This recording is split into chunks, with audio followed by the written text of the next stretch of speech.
বিএনপির ভারপ্রাপ্ত চেয়ারম্যান তারেক রহমানের বিরুদ্ধে কুরুচিপূর্ণ স্লোগান ও মিথ্যা অপপ্রচারের প্রতিবাদে নারায়ণগঞ্জ সিদ্ধিরগঞ্জ থানার ৫ নং ওয়ার্ড বিএনপি আয়োজিত প্রতিবাদ সভা অনুষ্ঠিত হয়েছে।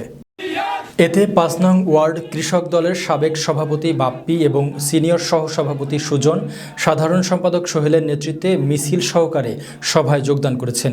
এ সময় ২ নং ওয়ার্ড বিএনপির সাধারণ সম্পাদক মুক্তার হোসেন ও সাংগঠনিক সম্পাদক পলাশের নেতৃত্বে শতাধিক নেতাকর্মী নিয়ে প্রতিবাদ সভায় যোগদান করেন।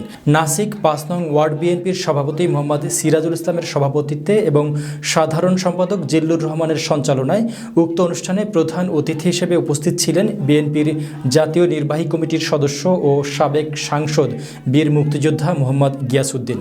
বিশেষ অতিথি ছিলেন সিদ্ধিরগঞ্জ থানা বিএনপির সভাপতি মাজেদুল ইসলাম রাজু, সহসভাপতি জিএম সাদরিল, ভারপ্রাপ্ত সাধারণ সম্পাদক আবুল হোসেন, মহানগর যুবদলের সাবেক আহ্বায়ক ও কেন্দ্রীয় যুবদলের সদস্য মমতাজ উদ্দিন মন্টু, জেলা তরুণ দলের সভাপতি টি.এস. তোফা, ফতুল্লা থানা বিএনপির সাংগঠনিক সম্পাদক হাসান আলী ও জেলা কৃষক দলের যুগ্ম আহ্বায়ক নাসির উদ্দিন প্রধান সহ বিভিন্ন ইউনিটের নেতৃবৃন্দ।